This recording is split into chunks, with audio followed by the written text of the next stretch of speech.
Laura Chamberlain. Let's read! On bright summer days, Eva visits her granddad. Getting there is no ordinary journey. Eva must travel across the sea.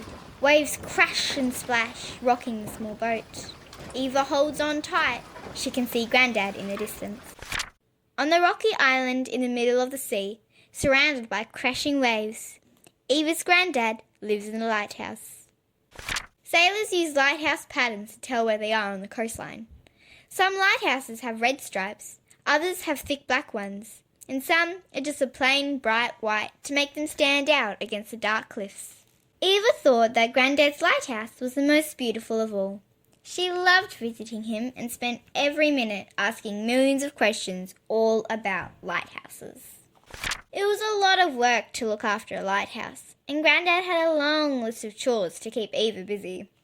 First, they had to clean the powerful lens that made the light shine far and wide. If it got dirty or cloudy, sailors might not be able to find their way in the dark. Eva loved Grandad's old light cleaning box. All day they watched the weather, the shapes of the clouds, the rain, the brewing storms. Grandad wrote everything down in his dog-eared and scruffy logbook. On foggy days, Grandad turned on the foghorn. It made a low sound to warn sailors of the rocky coastline in case they couldn't see the lighthouse's shining beam through the mist. All around the lighthouse, Eva spotted birds and ocean life. Migrating birds soared overhead, back and forth at the same time each year. Rock pools were home to extraordinary life, scuttling crabs, slimy seaweed, and spiky starfish. Seals lounged on rocks and played games in the shallows. And large schools of fish swam through the water, their scales sparkling in the sunshine. When the sun set, the lighthouse lamp burned brightly to show the hidden paths across the ocean. Grandad's lighthouse beamed out 3 short flashes of light. Others have different patterns. It's how sailors can tell which lighthouse is which. Before bedtime, Grandad checked his watch to make sure that the flashes coming from the lamp were timed just right. Hey guys, just a quick reminder to subscribe to my YouTube channel if you haven't already so you can see all my books. Let's keep reading! On the clearest night, Eva and Grandad stood at the top of the tower and counted all the stars in the sky.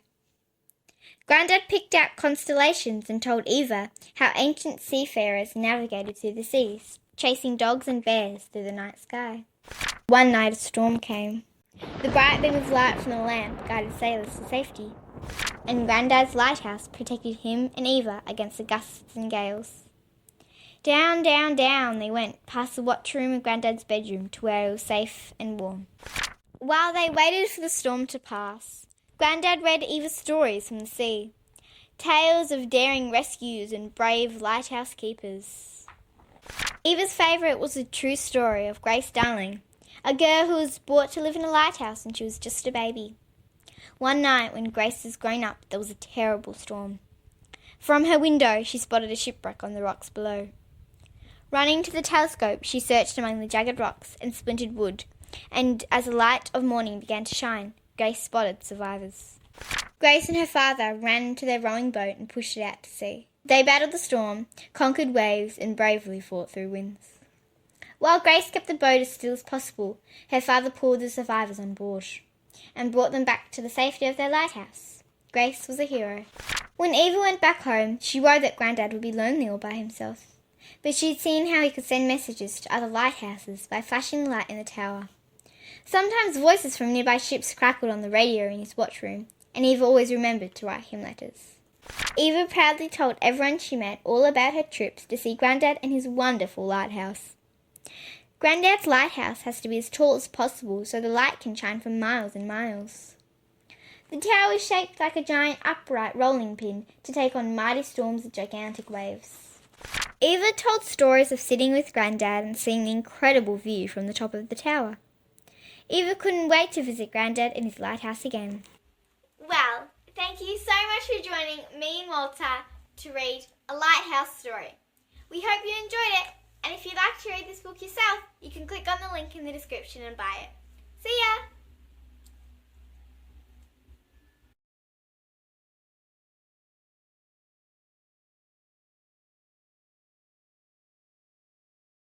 Thank you so much for joining me to read today. I hope you have a great night, and if you'd like to see my next book, remind Mum and Dad to subscribe. I'll see you next time. You can click here or here to watch my next video.